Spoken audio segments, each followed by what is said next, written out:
السلام عليكم ورحمة الله وبركاته.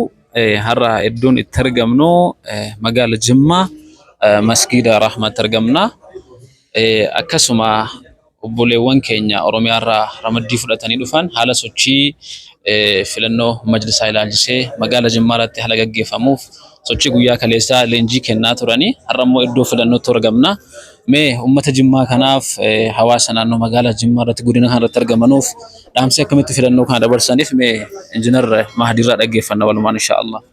erga Ramadaanaati kaasnee filannoo kana milkeessuudhaa fi hojii garaagaraa hojjechaa turre. Sanas marsaa sadaffaa marsaa afuraffaadhaan naannoo magaalaa Jimmaa irratti godina Jimmaa irratti argamuun kan keenya. Kanaafiyyuu nuti erga ji'a afuriitii kaasnee akka barreessaa boordii filannoo Oromiyaatti hojii gurguddaadha kan taasisaa turre warra boordii filannoo federaalaatiin waliin taanee jechuudha. Kanaaf amma har'a argamni kan keenya magaalaa Jimmaa irratti masjiida Rahmaa keessatti argamna. Guyyaa hadhaadhaa karaa onlaayiniitiinis masjiida Fatihii irratti jalqabnee masjiida Fatihii irraa jalqabnee buufata filannoo lammaffaa kan keenya masjiida Rahmaa irratti jirra. Kanaaf filannoon kuni filannoo seena qabeessa akka uummata musliimaatiifis akka addaatti immoo akka magaalaa Jimmaatti akka godina Jimmaa kanarratti uummanni musliimaadhaa naannoo kana jiru majlisa kanaaf aarsaa gurguddaadha kan inni taasise. Sana kanaafiyyuu carraa rabbiin jaarraa hedduu booddee rabbiin argamsiise kanatti fayyadamuun immoo uummata kanarraa eegama jechuudha.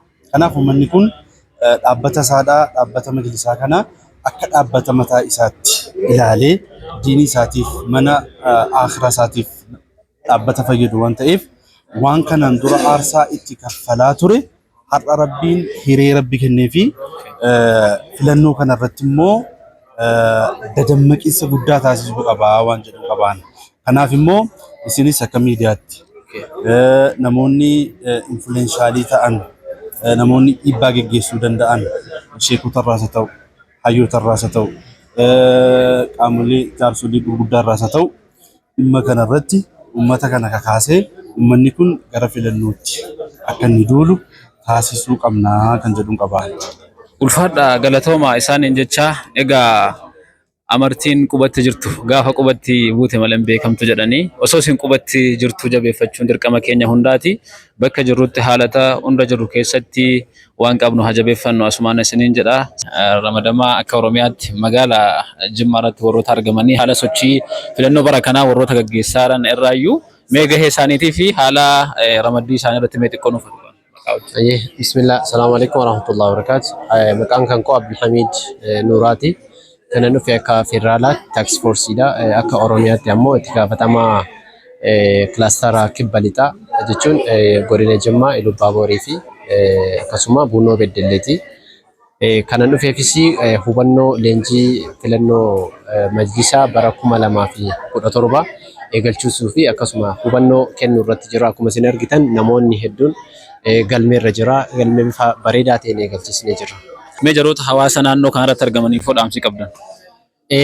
Namoonni yeroo filannoodha jedhan filannoo siyaasaa akka filannoo siyaasaatti hubachuu danda'u. Kuni garuu akkasuma osoo hin taane filannoo haqa qabeessa kan masjida irraa eegalamudha. Masjida tokko keessatti kan filamuu danda'u gosa shan. Gosa shanan kana keessaa waxaatiin gara dargaggeessi gara dargaggeessaa goree filama, ulamaanis gara ulamaa goree filama jechaadha. Kana jechuun egaa ammaaf kan eegalamee jiru galmee qofa. Galmee kana eenyuunuu galmaa'uun dirqama. Sababni isaatis akkuma leenjii irratti sirriitti ibsaa turre san faayidaalee guddaa qaba. Namni wanti sarti itti ulfaatu tokko jiraachuu hin qabu ifa. Maaliif hin galmaahaa? Fakkeenyaaf dargaggoon tokko galmaahee gaafa jedhee gaafa guyyaan filannoo gahu gara majlisaatiin haa ta'u gara warra naannoo masjida sanarratti gaafatamaa fudhateen haa ta'u walitti ni qabamanii waxaatiin kun jechuudha. Ajajji isaatiin malee wal gahuun hin danda'amu jecha filannoo kana keessatti gaafa wal gahanii jedhan hin ta'anii namoonni kun nu keessatti diiniidhaaf hojjechuu danda'a. Akhlaaqni isaa kana sababa kanaatiif namni kun waxaatii keessaa yookiin dargaggeessa keessaa bakka nuuf haa bu'u jedha. Inni sun masjida irraa isa dhaqaa gara aanaa dhaqa aanaa raasuma akkana jedhu federaalas dhaqee filamuu danda'a jechaadha. Kanaaf wanti namatti ulfaatu tokko hin jiru. Garuu amma kan jalqabsiisuu irratti cimina irratti hojjetaa jirru masjida irratti galmee eegalchiisuudha akkuma isin argitan eegalamee jira.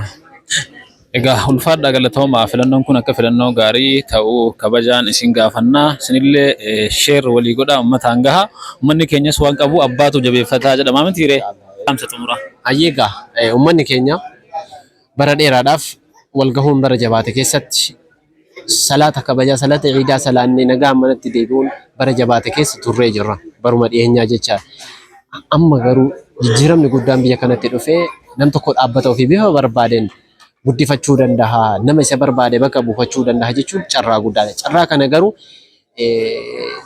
itti fayyadamuu irratti hanqinni tokko tokko ni mul'ata. Haa ta'u garuu kaka'umsi namaa moor dabalaa dhufee jira wanta ta'eef galmee kanarratti filannoo kanarratti ciminaan akka jabaattan akka galmooftan akka nama isinii ta'u filattan hiriyummaa gosummaa yookiin ammoo nama walitti dhiyaattan mazhabummaa kan hunda dhiisaati nama diinii qofaaf hojjetu dhuguma nama tokkummaa islaamaatiif hojjetu irratti xiyyeeffattanii osoo filannoo kana bareechitanii seenaa kana keessattis seenaa guddaa wanta ta'eef osoo kanatti deemtanii jechuun barbaada galatooma. Ulfaadha galatooma filannoo gaarii nuuf haa ta'u. Salaamu alaikum warahmatullahi wabarakatuh.